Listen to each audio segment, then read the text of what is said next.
من الشیطان اللعین الرجیم بسم اللہ الرحمن الرحیم الحمد للہ رب العالمین والصلاة والسلام علی اشرف الانبیاء والمرسلین حبیب الہ العالمین سیدنا و نبینا ابی القاسم محمد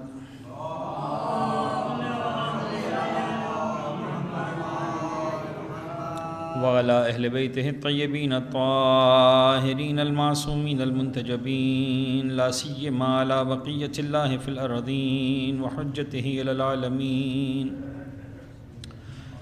واللعن الدائم على أعدائهم ومنكري فضائلهم وغاصبي حقوقهم أجمعين من يوم ظلمهم وغصبهم وعداوتهم إلى يوم الدين بسم الله الرحمن الرحيم اللهم كن لوليك والحجة بن الحسن صلواتك عليه وعلى آبائه في هذه الساعة وفي كل ساعة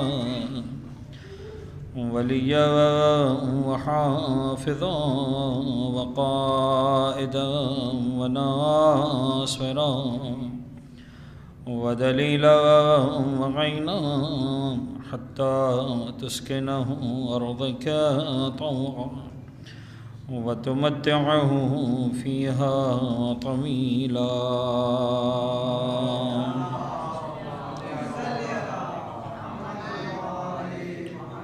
أما بعد فقد قال الله الحكيم في كتابه المبين بسم الله الرحمن الرحيم الله أخرجكم من بطون أمهاتكم لا تعلمون شيئا وجعل لكم السمع والأبصار والأفئدة لعلكم تشكرون صلوات پڑھیں محمد و آل محمد.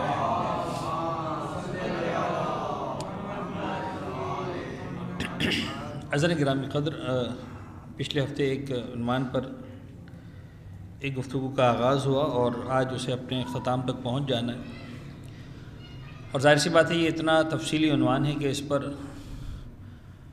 جو ہے وہ دسیوں مجالس ہوئی بھی ہیں، ہو بھی سکتی ہیں، تو ظاہر سی بات ہے کہ دو تقاریر میں ساری باتوں کو سمیٹنا تقریباً ناممکن ہے اور یقیناً نہیں ہو سکتا، لیکن بہرحال جتنا ہمارے پاس گنجائش ہے اتنا ہم باتوں کو آپ کے ساتھ شیئر کریں گے، اور چونکہ کم وقت میں زیادہ باتیں کرنی لہٰذا کافی رفتار سے ہمیں گزرنا پڑے گا. خلاصہ کلام یہ ہے کہ ارشاد رب العزت ہوا کہ اللہ اخرجکم من بطون امہاتکم لا تعلمون شیئا، تمہیں تمہارے پروردگار نے تمہاری ماؤں کے بطن سے اس حالت میں نکالا کہ لا تعلمون شیئا، تم کسی شے کا علم نہیں رکھتے تھے، کچھ بھی نہیں جانتے تھے، مکمل طور پر لا علم تم اس دنیا کے اندر آئے. وَجَعَلَ لَكُمُ السَّمْعَ وَالْأَبْصَارَ وَالْأَفْئِدَةَ، پھر خدا نے تمہیں جو ہے وہ 3 صلاحیتوں سے نوازا، جن میں پہلی سماعت کی طاقت ہے، والابصار تمہیں بصارت دی، بصیرت دی، دیکھنے کی طاقت ہے تمہارے پاس، والافئدہ، افئدہ از دا پلورل آف فؤاد، فؤاد جو ہمارے یہاں فواد بن جاتا ہے، فواد عالم پتہ نہیں کیا بن جاتا ہے، actually the Arabic word is فؤاد، فے اس کے بعد حمزہ، لیکن چونکہ عربی زبان میں جب حمزہ سے پہلے پیش لگا ہوا ہو تو اس کو واو کی صورت میں لکھتے ہیں، لہذا واو لکھ دیتے ہیں اور اس پر چھوٹا سا حمزہ لگا دیتے ہیں، تو بن جاتا ہے فؤاد، جو لکھنے میں فواد بنتا ہے، پھر آہستہ آہستہ فواد پڑھنا شروع کر دیتے ہیں اس کو. خیر، افئدہ دا پلورل آف فؤاد، فؤاد مینس دا ہارٹ، قلب، لیکن ایکچولی عربی زبان کا لفظ ایک ایسا لفظ ہے کہ جس کا ترجمہ تو دل کر دیا جاتا ہے لیکن دل نہیں ہے، اس لیے کہ عربی زبان میں دل کو کہتے ہیں قلب. پھر وہ جو عقل و شعور کی طاقت ہے اس کو کہتے ہیں عقل. عربی زبان کا یہ لفظ ذہن. تو مسئلہ یہ ہے کہ فؤاد اس کیفیت کا نام ہے، اس طاقت کا نام ہے جس کو ہم آج کل کی زبان میں اگر ٹرانسلیٹ کرنا چاہیں بالکل تو انٹلیکٹ جس کو آپ کہتے ہیں. خدا نے تمہیں وہ طاقت دی ہے کہ تم ایک انٹلیکٹ رکھتے ہو اپنے پاس، اور اس کا مطلب یہ ہے کہ تم اس قابل ہو کہ تم جو چیز دیکھتے ہو اس کو ایز اٹ از ایکسیپٹ نہیں کرتے ہو، اس کا تجزیہ کرتے ہو، اس کا تبصرہ کرتے ہو، اس کو تم ڈیوائڈ کرتے ہو، صحیح کو لیتے ہو، غلط کو چھوڑ دینے کی صلاحیت تمہارے پاس ہے۔ تو سنو بھی، دیکھو بھی، اور اس کے بعد سوچو بھی، لعلکم تشکرون، تاکہ تم اللہ کے شکر گزار بندے بن جاؤ۔ چونکہ ہم نے یہ وعدہ کیا تھا کہ ہم تھوڑا سا آیت پر بھی بات کریں گے، اس کے بعد موضوع کو لیں گے تاکہ لنک کر سکے اس آیت کو اپنے موضوع کے ساتھ۔ ایک بہت ہی خوبصورت نقطہ ہے، میں چاہ رہا ہوں کہ اس پر آپ غور کریں، وہ یہ کہ آغاز میں تھا لا تعلمون اور اختتام میں آ رہا ہے تشکرون۔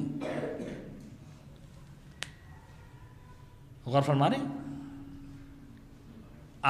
دیکھیں آیت میں پڑھ رہا ہوں، واللہ اخرجکم من بطون امہاتکم لا تعلمون، لا تعلمون شیئا وجعل لکم السمع والابصار والافئدہ لعلکم تشکرون۔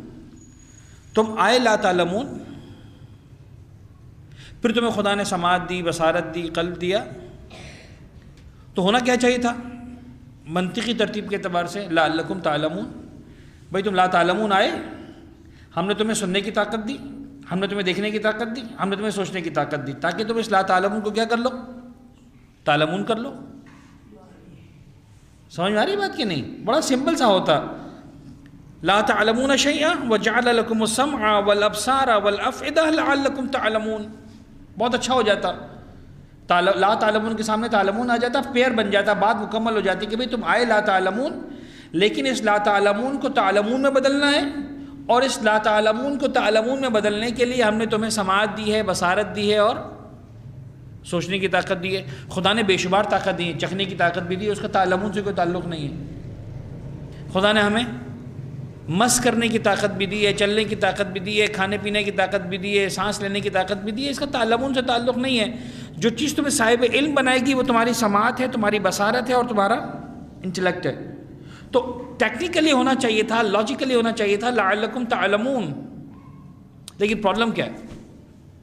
پرابلم یہ ہے کہ اگر لعلکم تعلمون ہوتا تو مسلمان بڑی آسانی کے ساتھ چھوٹ جاتا، بڑی آسانی سے چھوٹ جاتا کہ معبود دیکھ، پرابلم یہ ہے کہ تو نے ہم کو کہا لا تعلمون پیدا ہوئے اور ہم سے مانگا یہ کہ تعلمون، تو ہم صاحب علم بن گئے، ہم صاحب علم بن گئے، عمل تو نہیں مانگا۔ غور فرمانے کہ نہیں؟ اب پروردگار عالم کہہ رہا ہے تم کو لا تعلمون پیدا کیا، لیکن تم سے صرف یہ نہیں مانگا کہ تم صاحب علم بن جاؤ، تم سے یہ بھی مانگا کہ صاحب عمل بن جاؤ۔ تشکرون کا لفظ وہ ہے جو علم کی بھی ڈیمانڈ کرتا ہے، عمل کی بھی ڈیمانڈ کرتا ہے۔ غور فرما رہے؟ تمہارا ٹارگیٹ صرف یہی نہیں کہ تمہیں صاحب علم بن جانا ہے۔ اب آ جائیے لنک کر دیں اس کو تربیت کے ساتھ۔ ایک بچے سے اس کی ماں نے پوچھا، بلکہ پوچھا کہ اسے کہا بیٹا بولو اے، چھوٹا سا بچہ 3-4 سال کا، کہنے لگا اماں نہیں بولوں گا۔ میں نے پھر کہا بیٹا بولو اے، کہ نہیں بولوں، ڈانٹا اس کو، میں کہہ رہی ہوں کہو اے، پھر بھی نہیں بولا اے، پیار سے بولا بیٹا بولو اے، پیار سے، ڈانٹ کے، غصے سے، دھمکی دے کر، لالچ دے کر، سب کچھ کر کے اماں نے دیکھ لیا، ٹافی ملے گی، بسکٹ ملے گا، یہ ملے گا، نہیں بولوں گا۔ آخر ماں کو خیال آیا کہ پوچھے صحیح بچے سے کہ بیٹا کیوں نہیں بولو گے؟ کہا بیٹا کیوں نہیں بولو گے؟ اب بچہ تھا لیکن سچا تھا، کہنے لگا اماں اس لیے نہیں بولوں گا کہ میں اے بولوں گا تو بات ختم تو نہیں ہو جائے گی، میں جیسے ہی کہوں گا اے تم کہو گی بولو بی، میں اے ہی نہ بولوں کہ بی بولنے کی باری آئے، کیونکہ بڑے بھائی کا حال دیکھ چکا تھا کہ اے بول کے جان نہیں چھوٹی تھی، اے بولنے کے بعد تو جان اصل میں پھنسی تھی۔ ہماری حالت بھی یہی ہے، ہم علم حاصل ہی نہیں کرتے ہیں۔ علم حاصل کریں گے تو مولانا صاحب کیا کہیں گے؟ علم حاصل کرے آئے تو اب عمل کرو، صاحب علم ہی حاصل نہیں کرتے۔ اب دیکھیے کتنی بڑی تعداد ہے جو نماز میں شریک ہوتی ہے، درس میں نہیں بیٹھتے۔ صاحب علم حاصل کریں گے تو دوسرا مرحلہ شروع ہوگا، وہ حاصل نہ کریں چپ چاپ نکل جائیں، اللہ خیر صلی اللہ ختم۔ المہدی والے کرتے ہیں ان کو خدا نے خدائی فوجدار بنا کے رکھا ہوا ہے، ٹھیک ہے۔ میں خدا نہ خواستہ کسی کی انسلٹ نہیں کرنا چاہ رہا، ممکن ہے کسی کا کوئی ضروری کام اس لیے چلا گیا ہو، لیکن میں آپ تمام دوستوں سے یہ میں اس لیے درخواست کر رہا ہوں کہ بگلا درس میرا نہیں ہے، ورنہ آپ کہتے ہیں مولانا صاحب اپنے درس کے لیے ساری باتیں کر کے گئے۔ موٹیویٹ کریں، ایک دوسرے کی حوصلہ افزائی کریں، روک مت دیں اس سلسلے کو اپنی ذات کی حد تک۔ اپنی ذات سے باہر نکلنے کی ضرورت ہے، کوشش کریں اپنے جیسا ایک بنا لیں، اپنے جیسے دو بنا لیں، بہت ہے۔ میں اس وقت اگر ایک چلا گیا، بلکہ چلیں آپ سے شیئر کر لیتا ہوں، یعنی یہ باتیں ایسی ہیں جو کام آتی ہیں اور کام آنی چاہیے۔ تھوڑا سا ہمارے 5 منٹ نکل جائیں گے اور وقت بہرحال ہمارا کم ہے، مزید کم ہو جائے گا، لیکن یہ ساری چیزیں بنیادی چیزیں ہیں کہ جو کام کی چیزیں اور جس پر ڈسکس ہونا چاہیے۔ ایک چھوٹا سا سوال ہے، تھوڑا سا دیکھیے گا، غور کیجیے گا اس کے اوپر۔ ایک صاحب نے جو ہے وہ کہا کہ مجھے گاڑی بیچنی ہے، وہ گاڑی بڑی قیمتی گاڑی تھی، فرض کر لیں 40-50 لاکھ روپے کی، 60 لاکھ روپے کی۔ تو صاحب گاڑی بیچنی ہے مجھے، دوسرے اس کے دوست نے کہا کہ یار تمہیں بیچنی ہے، مجھے خریدی ہے، میں خرید لیتا ہوں، کہا تم لے لو۔ اس نے کہا پیسے کتنے ہوں گے اس گاڑی کے؟ کہا چھوڑو یار پیسے سے کیا دینے۔ خریدنے والے نے کہا بھائی کوئی برگر بن کے کباب تھوڑی ہے کہ پیسے نہیں دیں گے تو چل جائے گا، مہنگی گاڑی ہے، ملینر روپے کی، پیسے تو ظاہر سے دینے ہیں، تو پتا قیمت کتنی ہوگی اس گاڑی کی۔ کہنے لگا ایک کام کرو مجھے 1 روپیہ دے دو۔ کتنا؟ 1 روپیہ۔ کل 2 روپے دے دینا، اگلے دن اس کا ڈبل کر دینا، تیسرے دن اس کا بھی ڈبل کر دینا، 4 روپے دے دینا، چوتھے دن کتنے ہو جائیں گے اب؟ 8، پانچویں دن 16، چھٹے دن 32، ساتویں دن 64، آٹھویں دن 128، 9ویں دن 256، یہی نا، 10ویں دن 512۔ اس نے کہا صاحب 1 مہینے تک، 30 دن تک۔ اب میں نے 10 دن تک آپ کو پہنچا دیا تاکہ آپ کو اندازہ ہو جائے جواب دینے میں۔ 10ویں دن تک کتنے ہو گئے؟ 550 روپے، 512 روپے۔ اس نے کہا صاحب 1 مہینے تک، یعنی مزید 20 دن اسی طرح سے کام کرنا، مجھے جو ہے وہ ہر دن پچھلے دن کے ڈبل پیسے دے دینا، میرے لیے بہت، اتنے پیسے بہت ہے۔ اس نے کہا اتنے سے پیسوں کی گاڑی تھوڑی ہے، بہت مہنگی گاڑی ہے، 50-60 لاکھ روپے کی گاڑی ہے۔ اس نے کہا نہیں میرے لیے اتنے پیسے بہت ہیں۔ آپ کا کیا خیال ہے کتنے کی پڑی ہوگی گاڑی خریدنے والے کو یہ، اگر اس فیصلے کو اس نے ایکسیپٹ کر لیا ہوگا تو؟ ایک اندازہ کتنے پیسے دیے ہوں گے اس نے اس کو 30 دن کے اندر؟ ایک اندازہ بتائیے۔ 1550۔ کیا خیال ہے آپ کا حساب؟ کتنے؟ 1636۔ 30 دن میں 1636 روپے ہوں گے، 1550 ہوئے ہوں گے۔ کوئی اور بتائے گا کہ 30 دن میں کتنے ہوئے ہوں گے؟ لاکھوں میں پہنچ جائے گی۔ کتنے لاکھ ہو جائیں گے سر؟ تو کتنے، ایک اندازہ کتنے ہو جائیں گے آپ کے؟ ایک اندازہ، رف اندازہ، کوئی ہار جیت نہیں ہے اس میں۔ وہی تو ایک اندازہ 30 دن میں کتنے ہو جائیں گے؟ 40 لاکھ ہو جائیں گے، 50 لاکھ ہو جائیں گے؟ پتہ نہیں، کوئی اور کہے گا صاحب کوئی اندازہ کتنے کی ہو جائے گی یہ؟ صاحب آپ جا کے چیک کیجئے گا گھر پہ کیلکولیٹرز کے اوپر، جو 30ویں دن 30th ڈے کی جو پیمنٹ ہے 30ویں دن کی، وہ ہے تقریباً 50 کروڑ سے اوپر۔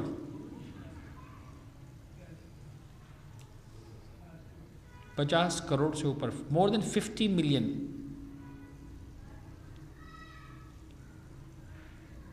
مور دین 50 ملین۔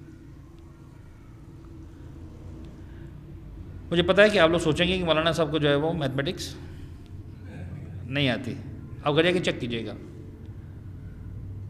مور دین 500 ملین، مور دین 500 ملین، جو میرا ایکچوئل ورڈ ہے 500 ملین، مور دین 500 ملین، 530 یا 540 سم تھنگ، آپ جا کے چیک کیجیے گا۔ اچھا یہ گاڑی کیوں بیچی ہم نے اس درس کے اندر؟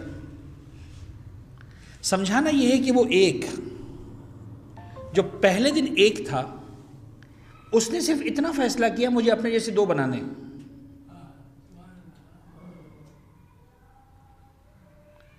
اور ہر اس بننے والے نے فیصلہ کیا مجھے اپنے جیسے 2 بنانے ہیں، تو صرف 30 دائروں میں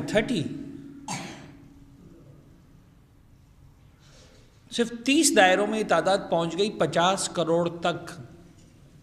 پاکستان کی کل آبادی 16 کروڑ ہے.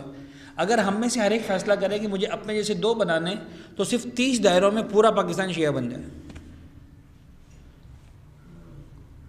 آپ کمزور مت سمجھیں اپنے آپ کو کہ صاحب میں ایک اپنے ایسا بنا دوں گا 2 بنا دوں گا تو کیا ہو جائے گا.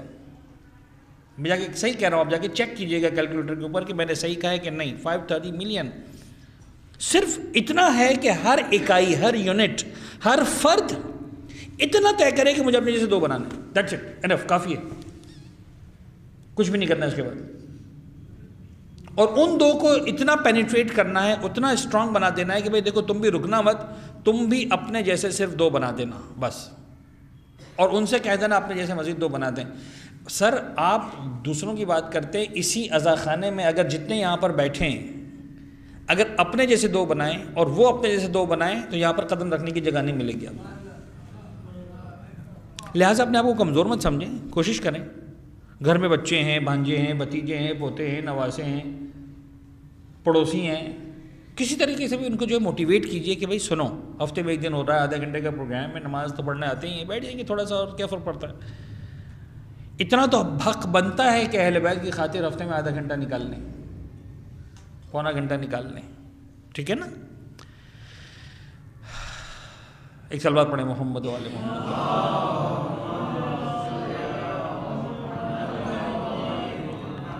صاحب ہم نے آپ کو سکھا دیا، سمجھا دیا اور اس بات پہ ڈسکس کر لیا کہ تشکرون کا جو لنک ہے لا تعلمون سے وہ کیا ہے. تشکرون کے اندر صرف علم نہیں ہے، تشکرون کے اندر علم کے ساتھ عمل بھی ہے. اس لیے کہ شکریہ ہوتا وہی ہے کہ جہاں نعمت کو اس جگہ استعمال کیا جائے جس جگہ کے لیے وہ نعمت دی گئی ہے.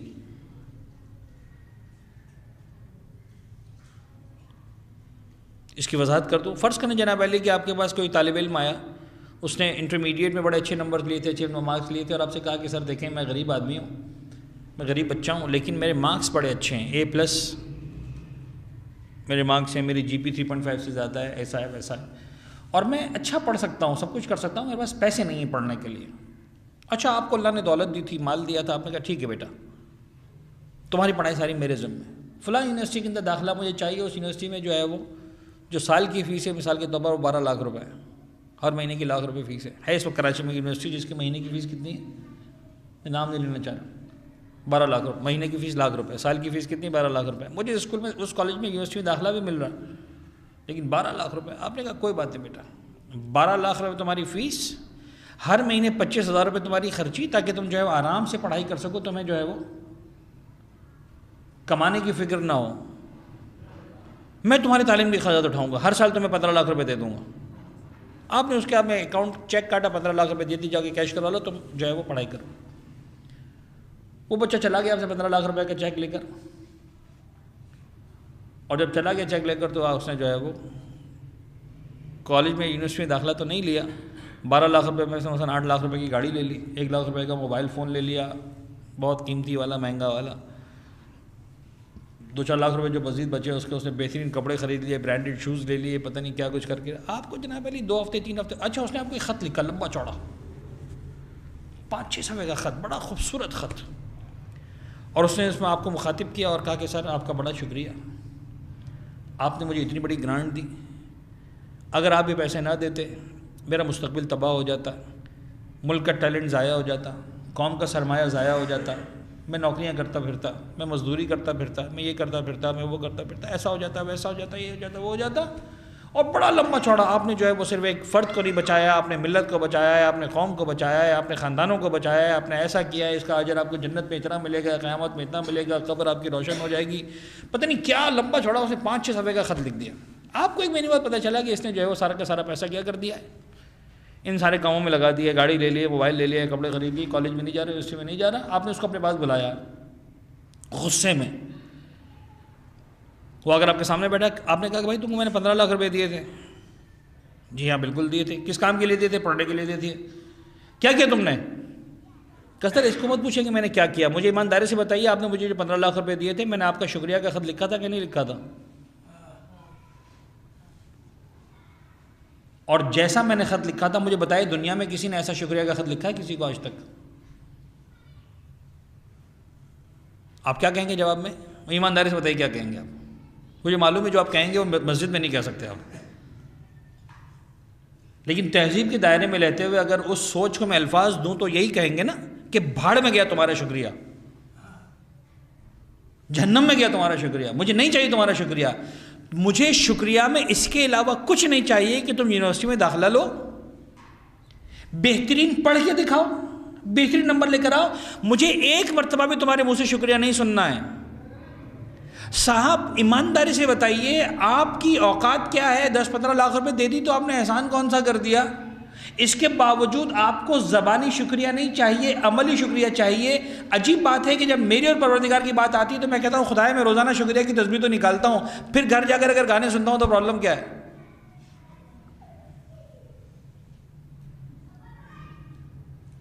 یعنی میں جب ڈونر بنتا ہوں تو مجھے زبانی شکریہ نہیں چاہیے، مجھے عملی شکریہ چاہیے. وہ پروردگار جس نے کروڑوں کی نعمتیں دی ہیں، اربوں کی نعمتیں دی ہیں، بے حساب نعمتیں دی ہیں، اس کے لیے کیسے چلے گا صرف زبانی شکریہ کہ روزانہ شکران اللہ کی تسبیح نکال لو ختم ہو جائے گی بات؟ شکریہ یہ نہیں کہ زبان سے شکریہ کہو، شکریہ یہ کہ جس مقصد کے لیے آنکھ دی تھی اس آنکھ کو اس مقصد کے لیے استعمال کرو، جس مقصد کے لیے کان دیے تھے اس کان کو اس مقصد کے لیے استعمال کرو، جس مقصد کے لیے دماغ دیا تھا دماغ کو اس مقصد کے لیے استعمال کرو. پروردگار کہے گا یہی بیسٹ شکریہ ہے. لعلکم تشکرون یہ ہے. بس لنک کرنا ہے اپنی اولاد کے ساتھ، اپنے بچوں کو نعمتیں دینی ہے، ان نعمتوں کا صحیح استعمال سکھانا.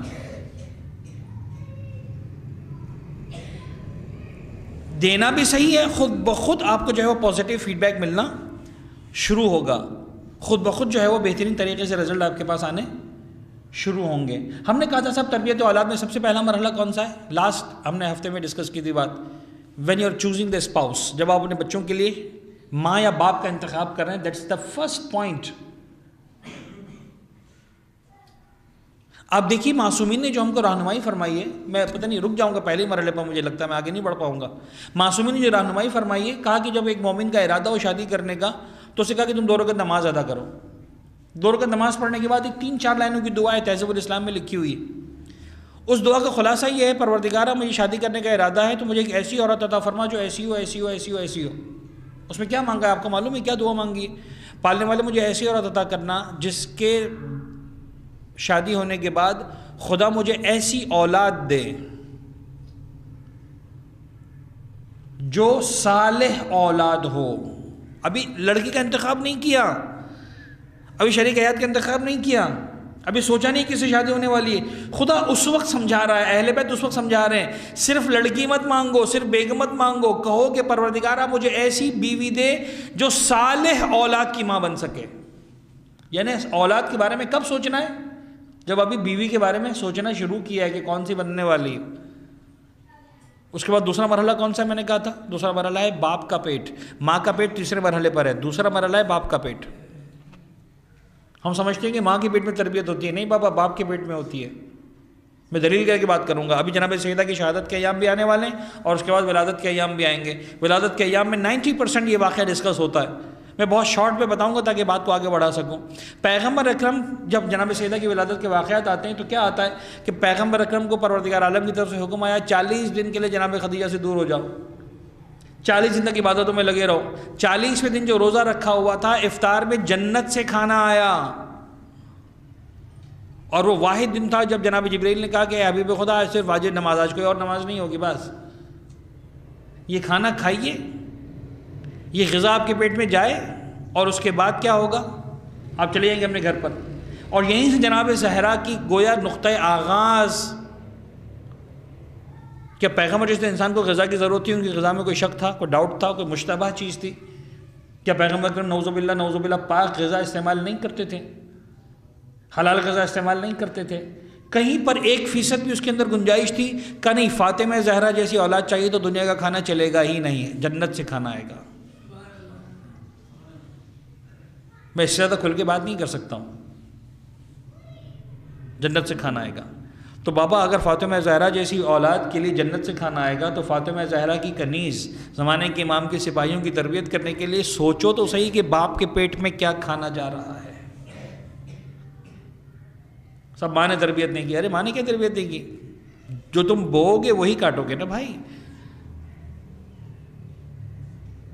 تمہاری غذائی حلال نہیں ہے، تمہاری غذائی پاک نہیں ہے. یہ دوسرا مرحلہ جو بڑا امپورٹنٹ ہے. اس کے بعد جا کر ماں کے پیٹ کی باری آتی ہے.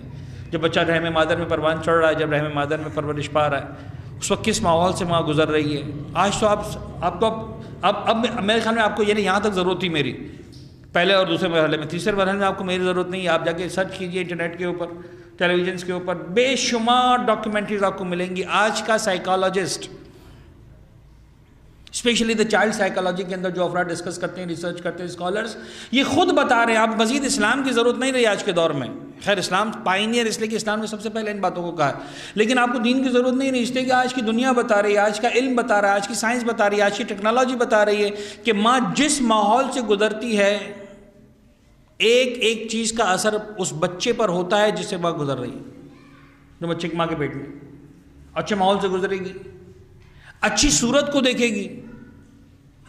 بابا اگر اچھی صورت جو دیکھ رہی ہے، لہٰذا آج کیا ہوتا ہے، آج لوگ کیا کرتے ہیں، اپنے گھروں میں مثال کے طور پر جو ہے وہ خوبصورت بچوں کی تصویریں لگا دیتے ہیں تاکہ ماں جو ہے اس خوبصورت بچوں کو دیکھتی رہے، بچہ خوبصورت پیدا ہوگا.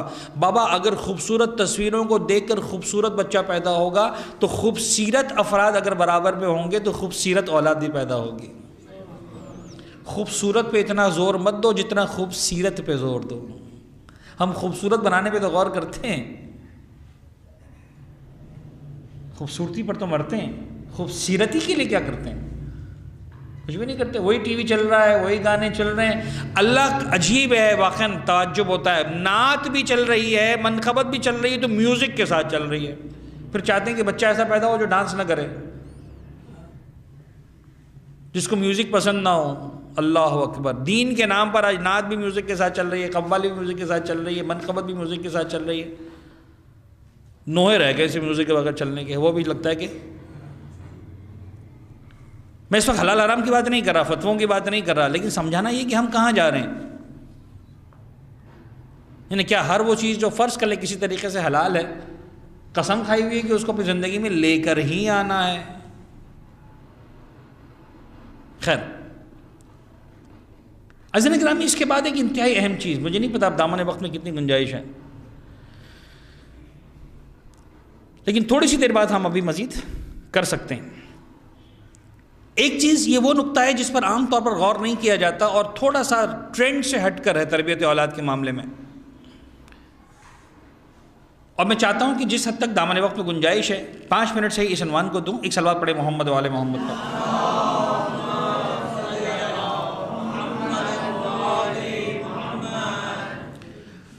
ہمارا وقت میرے خیال میں تقریباً مکمل ہو چکا ہے، لیکن ٹھیک ہے میں 5 منٹ اور لے لیتا ہوں، 5-10 منٹ اور لے لیتا ہوں.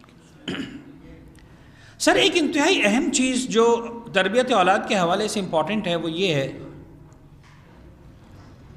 کہ اپنی اولاد کو بھائی بہن دیجیے.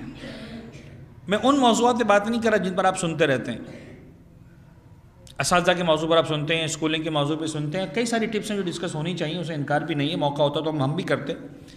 لیکن ایک وہ چیز جو ڈسکس کر رہا ہوں جس پر ہم بات نہیں کرتے عام طور پر، یا کم از کم آج کے معاشرے میں بات نہیں ہو رہی. اپنی اولاد کو بھائی بہن دیجیے اور کثرت کے ساتھ دیجیے.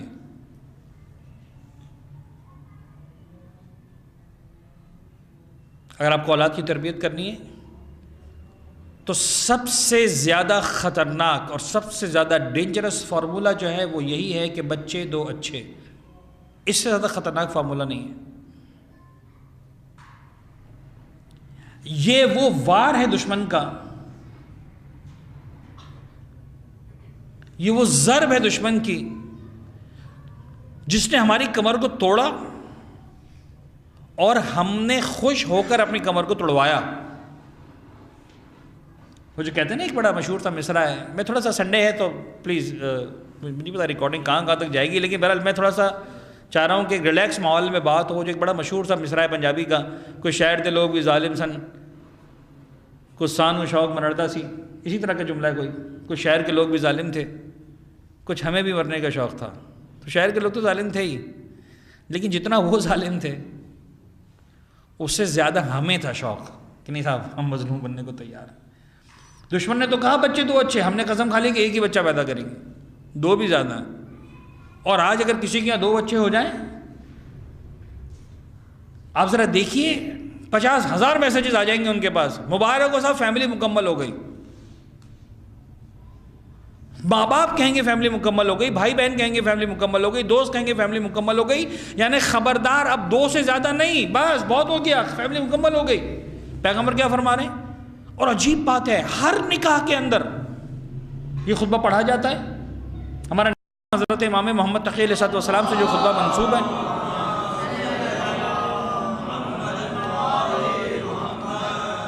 اور نویں امام کے خطبے کے یہ الفاظ جس میں نویں امام نے پیغمبر اکرم کے اس فرمان کو کوٹ کیا ہے.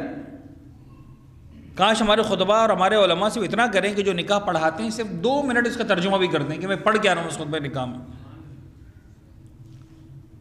پیغمبر کی حدیث کا حوالہ دیتے ہیں، پیغمبر فرماتے ہیں، نویں امام کہتے ہیں کہ پیغمبر نے فرمایا تناکحوا وتناسلوا تکثروا، نکاح کرو، نسل بڑھاؤ اور کثیر تعداد میں ہو جاؤ. یہ کون کہہ رہے ہیں؟ مولانا روحانی نہیں کہہ رہے ہیں، پیغمبر اکرم فرما رہے ہیں نکاح کرو، نسل بڑھاؤ اور کثیر تعداد میں ہو جاؤ. کیوں؟ فَإِنِّي أُبَاهِي بِكُمْ الْأُمَمْ، اس لیے کہ میں اپنی امت کی کثرت کی وجہ سے ساری امتوں پر فخر کروں گا. یعنی میں قیامت کے میدان میں فخر کروں گا کہ دیکھو سب سے بڑی امت میری ہے. وَلَوْ بِالسِّقْطِ، اور میری امت کی کاؤنٹنگ میں وہ بچہ بھی شامل ہوگا کہ جو اس دنیا میں آنے سے پہلے ہی اس دنیا سے رخصت ہو گیا. میں سوچتا رہا، میں نے اساتذہ سے ڈسکس کیا اور اس کا خلاصہ آپ کے سامنے پیش کر رہا ہوں کہ اسلام نے کوانٹٹی کی بات تو کبھی نہیں کی، جب بھی مانگا ہے کوالٹی کو مانگا. یہ ہے نا سوال، اسلام نے جب بھی مانگا کیا مانگا؟ کوالٹی مانگی، کیفیت عمل، احسن عمل. کثرت عمل تو کبھی بھی نہیں مانگا اسلام نے ہم سے. نہ نماز میں کثرت مانگی، نہ روزے میں کثرت مانگی، نہ تلاوتوں میں کثرت مانگی، کیفیت مانگی. ایک پڑھو اچھی پڑھو، ایک روزہ رکھو اچھا روزہ رکھو، ایک حج کرو بہترین حج کرو. یہی ہے نا بھائی، کثرت تو کبھی بھی نہیں مانگی، کیفیت مانگی. معبود یہ کیوں پیغمبر اکرم اس مقام پر آ کر جو ہے وہ کیفیت نہیں مانگ رہے ہیں، کثرت مانگ رہے ہیں، اچھی اولاد نہیں مانگ رہے ہیں، زیادہ اولاد مانگ رہے ہیں؟ کیوں؟ تناکحوا تناسلوا تکثروا، نکاح کرو، نسل بڑھاؤ، کثیر ہو جاؤ. اب ڈیبیٹ بہت لمبی ہے، مجھے معلوم ہے بہت لمبی ڈیبیٹ ہے، لیکن جو سادہ ترین جواب ہے اپنے ذہنوں میں اس کو محفوظ رکھیے گا. اصول کی طور پر اگر دیکھا جائے تو پیغمبر نے یہاں پر بھی ایکچولی جو ہے وہ کوالٹی مانگی ہے، کوانٹٹی نہیں مانگی. اور جواب اس کا یہ ہے کہ because in this case quantity is quality. یہ وہ مقام ہے جہاں در حقیقت کثرت ہی کیفیت ہے. مجھے نہیں پتا اپنی بات میں کتنے سمجھا پاؤں گا، غور کیجئے گا جا کر اس پر. اس مقام پر کثرت ہی کیفیت ہے. آپ کوانٹٹی پروڈیوس کریں، کوالٹی خود بخود پروڈیوس ہو جائے گی. آج کوالٹی اس لیے نہیں آ رہی کہ کوانٹٹی نہیں ہے.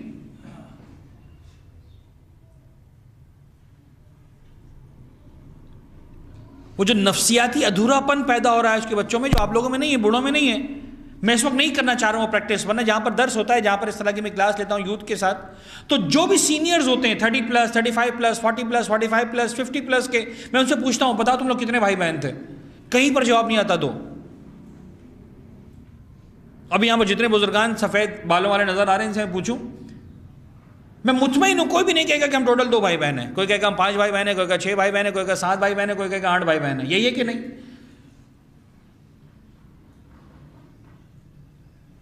اچھا میں پوچھوں سر بتائیے آپ کے چچا تایا پھوپھیاں یہ کتنے تھے؟ کوئی 5 سے کم نہیں بتائے گا. 5 6 7 سب 3 چچا ہیں، 2 تایا ہیں، 1 مثلا پھپھو ہیں. غور فرمانے کہ نہیں؟ میں پوچھوں اچھا ماں کے بھائی بہن کتنے تھے، خالہ اور ماموں؟ کوئی نہیں بتائے گا 4 5 سے کم. کانسیپٹ ہی نہیں تھا. اور آج اپنے بچوں سے پوچھیں کتنے بچے ہیں؟ صاحب 1 بچہ ہے، صاحب 2 بچے. آج کے بچے پر جو سب سے بڑا ظلم کر سکتے تھے وہ ماں باپ کر سکتے تھے، اور ماں باپ کر رہے ہیں. کیا ظلم کرتے ہیں؟ اپنے بچوں کو بھائی بہن نہیں دیتے. اس سے بڑا ظلم نہیں ہے. وہ بچہ جو سسکتا ہے، میں نے دیکھا ہے واقعاً، 4 سال کا 5 سال کا بچہ جب اسے واقعاً ماں کریتی ہے، بیٹا تمہیں کیا چاہیے، تو وہ ایک جملہ تڑپ کے بولتا ہے، اماں میرے بھائی بہن نہیں ہیں. I don't have brothers and sisters. یہ اور بات ہے کہ بچہ 8-10 سال کا ہو جاتا ہے، 10-12 سال کا ہو جاتا ہے، اب وہ اظہار کرنا بند کر دیتا ہے. اس کا مطلب یہ نہیں ہے کہ سوچنا بھی بند کر دیتا ہے. اس کی زندگی میں خلا آ رہا ہے. تربیت اولاد کرنی ہے ہمیں، ہم اس کو بہترین اسکول دے دیتے ہیں. بابا وہ بعد میں ہے. جو پہلے تربیت ہونی تھی وہ کس سے ہونی تھی؟ خود بھائی بہنوں سے. وہ شیئرنگ سیکھتا ہے، وہ انسانیت سیکھتا ہے سب سے پہلے ان بھائی بہنوں کے ساتھ. لڑنا سیکھتا ہے، لڑ کر روٹھنا سیکھتا ہے، روٹ کر منانا سیکھتا ہے، ماننا سیکھتا ہے، پیار کرنا سیکھتا ہے، لینا سیکھتا ہے، دینا سیکھتا ہے. اسکول میں جاتے ہوئے تو سب سے جملہ پہلا یہی کہہ دیتی ہے اماں، خبردار کسی کے ساتھ شیئر مت کرنا. ہاں ہے نا؟ اماں لنچ بنا کے دیتی ہے، بڑا بہترین سا لنچ. میں نے تمہاری خاطر صبح کی نیند چھوڑی ہے، روٹی بنائی ہے، مثال کے طور پر فلاں سینڈوچ بنایا ہے، کباب بنایا ہے، انڈا بنایا ہے، بیٹا دیکھو کھا لینا پورا، خبردار کسی کے ساتھ شیئر مت کرنا. جس ماں نے سکھا کے بھیجا کہ شیئر مت کرنا، جو بچپن میں اپنی ایک روٹی کسی کے ساتھ شیئر کرنے کو تیار نہیں ہے، وہ کروڑ پتی بننے کے بعد مسجد بنانے کو کہاں سے تیار ہوگا؟ معاشرہ برباد تو ہم خود کرنے. اپنے بچوں کو ہم رشتے نہیں دے رہے ہیں. پہلے بچہ فرق سمجھتا تھا رشتوں کا، چچا کسے کہتے ہیں، تایا کسے کہتے ہیں، چچا میں اور تایا میں کیا فرق ہے، خالہ اور خالو اور پھپھا میں کیا فرق ہے، ایسا سمجھ میں آتا تھا. آج کے جناب علی بچے کو تو سمجھ میں نہیں آتا کہ فرق کیا ہے ان میں. آج تو ایک ہی رشتہ ہے، انکل آنٹی، ختم. وہ بھی 90% کیسز میں سگے نہیں ہیں. پڑوس میں رہنے والے بھی انکل ہیں اور ابو کے دوست بھی انکل ہیں، بس وہی انکل ہے، ایک ہی رشتہ ہے انکل اور آنٹی کا.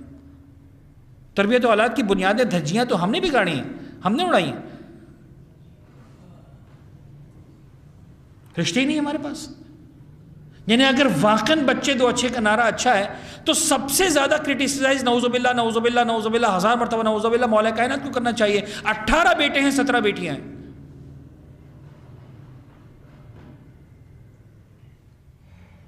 ہم سنتے ہیں نا مصائب میں 18 بھائیوں کی بہن زینب.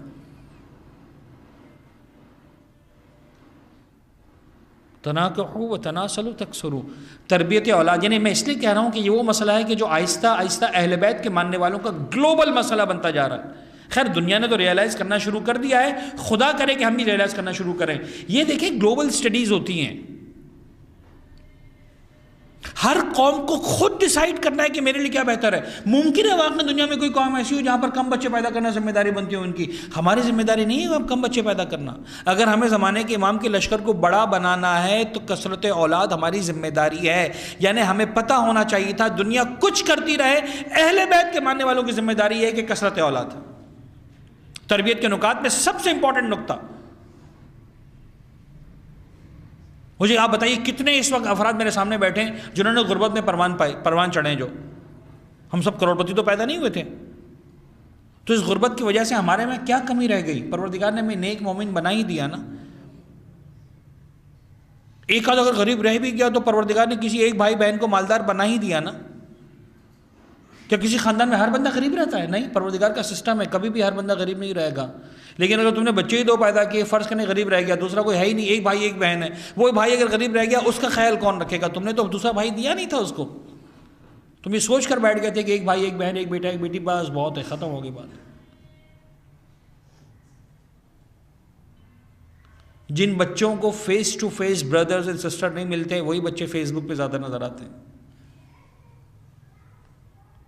ہم فیس بک کے مخالف نہیں ہیں، لیکن سمجھانا یہ کہ بابا اس بچے کو دو تو صحیح فیس ٹو فیس تاکہ وہ فیس بک پہ نظر نہ آئے. جس کو کوئی نہیں ملتا وہ دنیا میں بھائی بہن ڈھونڈنے گھومتا ہے، دنیا میں دوست گھومنے جاتا ہے، ملنے ڈھونڈنے جاتا ہے. فیس بک اچھا ہے، اس سے زیادہ ضروری اور قیمتی ہے فیس ٹو فیس. جہاں دسترخوان پہ بھائی کے ساتھ بھائی ہو، بہن کے ساتھ بہن ہو، کمرے میں گھر میں کھیلنے کے لیے موجود ہوں، جہاں جس کو اپنے پاس گھر میں بھائی بہن مل جائیں گے وہ دنیا میں بھائی بہن ڈھونڈنے نہیں جائے گا.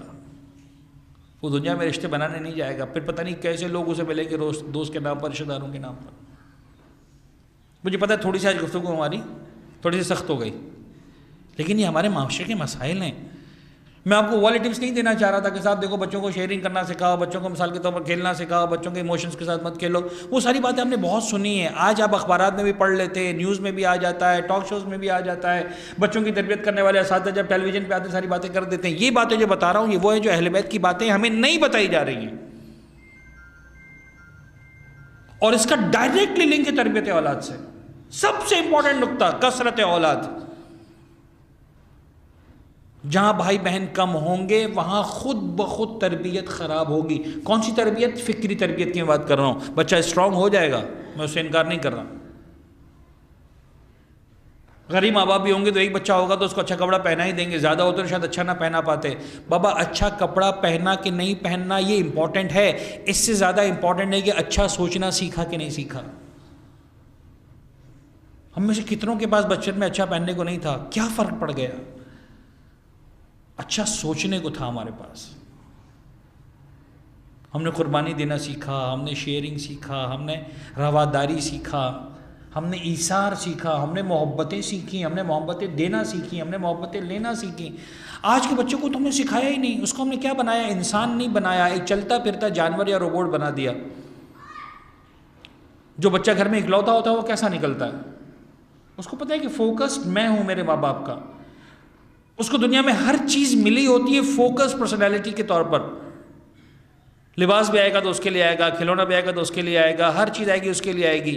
خبردار میرا بچہ رونے نہ پائے، خبردار میرے بچوں کی آنکھوں میں آنسو نہ آنے پائے۔ جب یہ بچہ بڑا ہوتا ہے آئسولیٹ ہو جاتا ہے، اس لیے کہ اس نے شیئرنگ کرنا سیکھا ہی نہیں ہے، اس لیے کہ اس نے محبت، قربانی، ایثار کچھ سیکھا ہی نہیں ہے۔ اسے پتہ ہی نہیں ہے کہ گھر میں 2 بچے ہوں، 2 بھائی ہوں، اور اگر ایک سیب آیا ہو تو اس ایک سیب کو ڈیوائڈ کر کے کیسے کھاتے ہیں، اس کو پتہ ہی نہیں ہے۔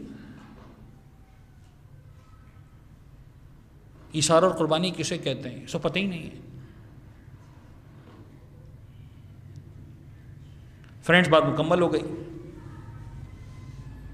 کافی وقت ہو گیا، میں نے سمجھ خراشی کی، گفتگو کو مکمل کرتے ہیں، لیکن بہرحال ایک دو جملے ذکر مصائب کے ضرور۔ کیا رشتہ ہے بھائی بہنوں کا؟ کوئی کربلا کے میدان میں آ کر زینب اور عباس سے پوچھے، کیا رشتہ ہے چچا اور بھتیجے کا؟ کوئی کربلا میں آ کر سید سجاد اور مولا عباس سے پوچھے۔ عجیب بات ہے۔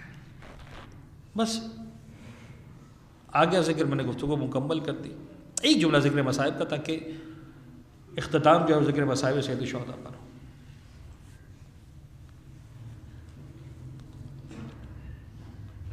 دیکھیں میں نے شاید پچھلے ہفتے بھی جملہ کہا تھا، کربلا کے میدان میں 3 امام معصوم موجود ہیں، امام حسین بھی ہیں، مولا سید سجاد بھی ہیں، اور بچپن میں سے امام باقر بھی ہیں، لیکن کیا عظمت ہے عباس اور زینب کے رشتے کی، کیا عظمت ہے۔ 2 ملاقاتیں، ایک شب عاشور کی، ایک عصر عاشور کی، بس دونوں ملاقاتوں کا احوال اور گفتگو مکمل۔ شب عاشور خواتین آتی جناب زینب کے خیمے میں، بی بی ہم سب کچھ قربان کرنے کو تیار ہیں، اگر فکر ہے تو اپنے پردوں کی فکر ہے۔ زینب کہتی ہے رکو، نہیں آتی مولا حسین کے پاس، نہیں آتی امام سجاد کے پاس، آتی شہزادہ ابوالفضل عباس کے پاس، بھائی عباس، سیدانیوں کو اپنی چادروں کی فکر ہے۔ عباس کہتے ہیں زینب جب تک عباس زندہ ہے کسی کو اپنی فکر، چادروں کی فکر کی ضرورت نہیں۔ زینب آ کر وعدہ کرتی بی بی تمہاری چادروں کی حفاظت کی ذمہ داری زینب کی ذمہ۔ شب عاشور گزری، عصر عاشور آئی، عباس آئے سر جھکا کر اجازت دینے کے لیے جناب زینب کے خیمے میں۔ سر سے پیر تک زینب نے عباس کو دیکھا، بس میں نے گفتگو مکمل کی، سر سے پیر تک دیکھا عباس کو، کہ عباس میں سمجھ گئی آج آل محمد کی قربانی کا دن ہے، اجازت دینے کے لیے آئے ہو جاؤ۔ لیکن عباس ایک جملہ سنتے جاؤ، شہزادی فرمائیے۔ کہتی عباس میں کوفے میں تھی، شہزادی بن کر آئی تھی، میرے بابا خلیفۃ المسلمین بن کر آئے تھے۔ ایک دن صحن خانہ میں بیٹھی ہوئی قرآن پڑھ رہی تھی، کچھ کام کر رہی تھی، میرے شانوں سے ردا ہٹ گئی، میرے بابا کی نگاہ پڑی، میرے بابا نے میرے شانوں کو بوسہ دے کر کہا تھا زینب صبر کرنا۔ میں نے کہا بابا کیا بات ہے؟ کہا زینب اسی گوفے میں جہاں تو شہزادی بن کر بیٹھی ہوئی ہے نا، تیرے بازو میں رسی بندھے گی۔ عباس میں نے بابا سے کچھ نہیں کہا تھا، لیکن مجھے یقین نہیں تھا، مجھے یقین نہیں آتا تھا۔ جس بہن کا ایک بھائی ہوتا ہے کسی کی ہمت نہیں ہوتی اس بہن کی طرف آنکھ اٹھا کر دیکھے، میں 18 بھائیوں کی بہن، میرا عباس جیسا بھائی، لیکن عباس اب تم جا رہے ہو تو زینب کو یقین آ گیا آپ سر سے رضا پیچھے، عباس ہو میرا سی بھی بات۔ وَسَيَعْلَمُ الَّذِينَ ظَلَمُوا عَلَى مُحَمَّدٍ أَيَّ مُنْقَلَبٍ يَنْقَلِبُونَ۔ معبود ہمارے اس قلیل توسل کو اپنی بارگاہ میں قبول فرما، غم محمد و آل محمد کے سوا کوئی غم ہماری زندگی میں شامل نہ فرما، ہمارے ناسوں کو رومال حضرت زہرا میں جگہ عنایت فرما، پالنے والے محمد و آل محمد کا واسطہ جو ذمہ داریاں ان کو نبھانے کی توفیق عنایت فرما، محمد و آل محمد کے طفیل جو بیمار ہے بالخصوص جن کے لیے دعا کی التماس ہے، جو مورد نظر ہے بیمار کربلا کے صدقے میں صحت کلی عنایت فرما۔ معبود تربیت اولاد کے حوالے سے جو ہماری ذمہ داریاں ہیں، بطور خاص جس ذمہ داری کا تذکرہ کیا گیا کثرت اولاد، اس ذمہ داری کو سمجھنے کی، نبھانے کی، اپنے اپنے فورمز پر ڈسکس کرنے کی ہم سب کو توفیق عنایت فرما۔ پالنے والے محمد و آل محمد کا واسطہ وہ اولاد جو زمانے کے امام کے لشکر کے سپاہیوں میں شامل ہو سکے، ایسی اولاد کی تربیت کرنے کی ہم سب کو توفیق عنایت فرما۔ قلب ناظرین امام زمانہ کو ہم سے راضی خوشنود فرما، ہماری گناہگار آنکھوں کو مولا کے دیدار سے منور فرما، اور اپنی آخری حجت امام اسرب الزماں کی ظہور میں تاجیل فرما۔ ربنا تقبل منا انک انت السمیع العلیم وتب علینا انک انت التواب الرحیم۔ عزیزان آپ یقیناً تشریف رکھیں گے، سوالات کا سلسلہ ہوگا، انعامات کا سلسلہ ہوگا، ایک سلوات پڑھ دیجیے محمد و آل محمد پر۔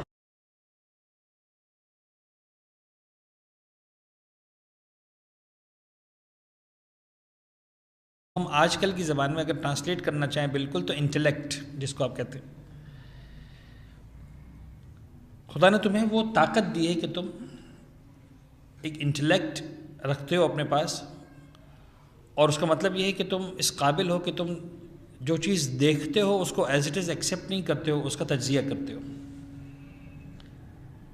اس کا تبصرہ کرتے ہو، اس کو تم ڈیوائڈ کرتے ہو، صحیح کو لیتے ہو، غلط کو چھوڑ دینے کی صلاحیت تمہارے پاس ہے۔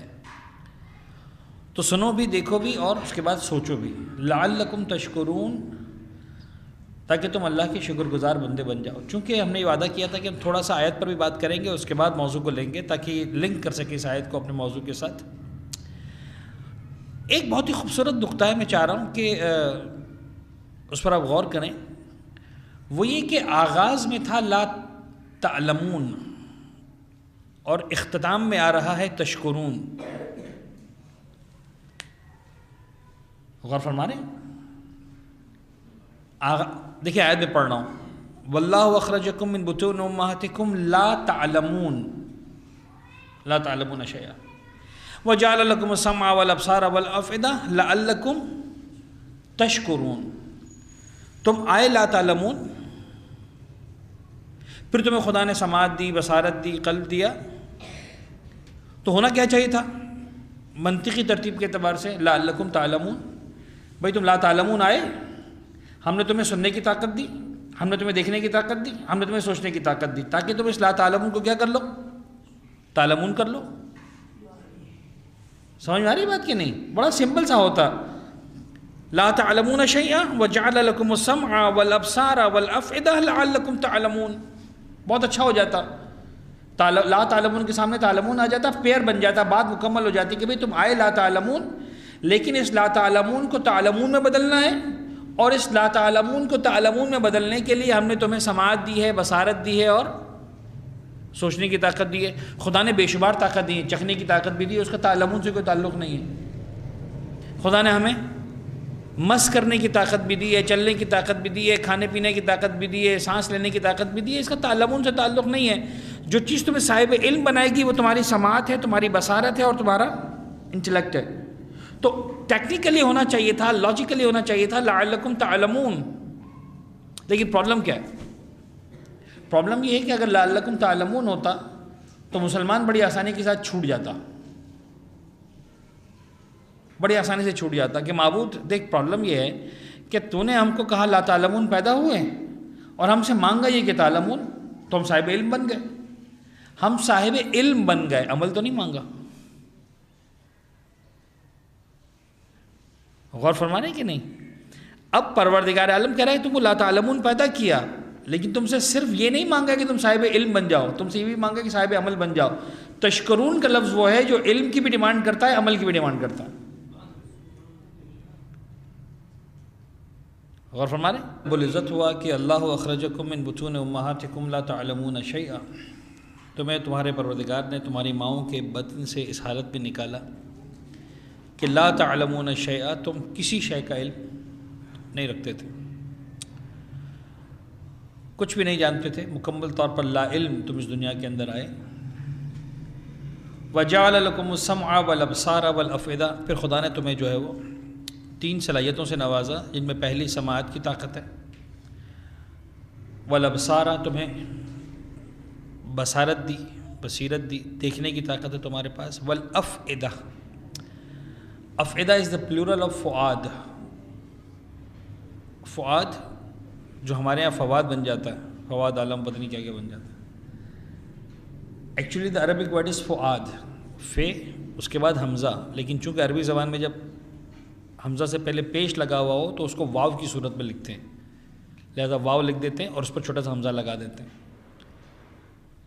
تو بن جاتا ہے فؤاد، جو لکھنے میں فواد بنتا ہے، پھر آہستہ آہستہ فواد پڑھنا شروع کر دیتے ہیں اس کو. خیر، افئدہ دا پلورل آف فؤاد، فؤاد مینس دا ہارٹ، قلب.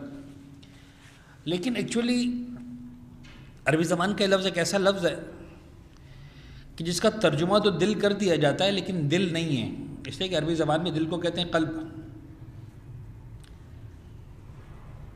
پھر وہ جو عقل و شعور کی طاقت ہے اس کو کہتے ہیں عقل.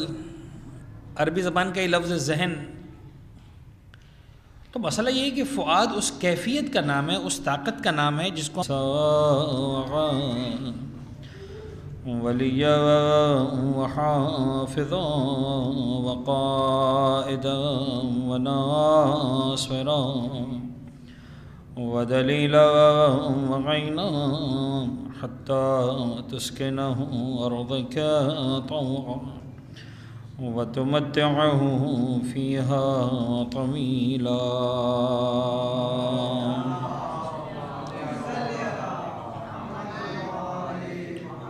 اما بعد فقد قال اللہ الحکیم فی کتابہ المبین. بسم اللہ الرحمن الرحیم. اللہ اخرجکم من بطون امہاتکم لا تعلمون شیئا وجعل لکم السمع والابصار والافئدہ لعلکم تشکرون. صلوات پڑھیں محمد و آل محمد.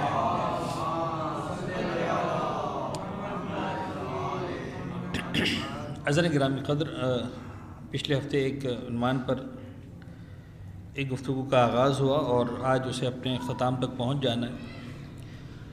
اور ظاہر سی بات ہے یہ اتنا تفصیلی عنوان ہے کہ اس پر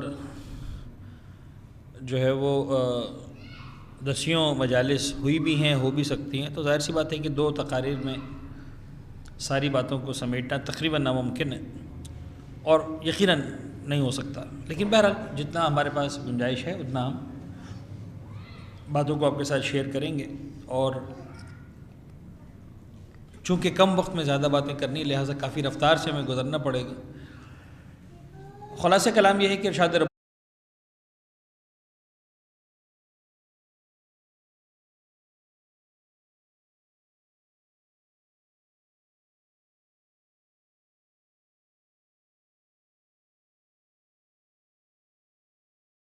من الشیطان اللعین الرجیم. بسم اللہ الرحمن الرحیم. الحمد للہ رب العالمین والصلاة والسلام علی اشرف الانبیاء والمرسلین حبیب الہ العالمین سیدنا و نبینا ابی القاسم محمد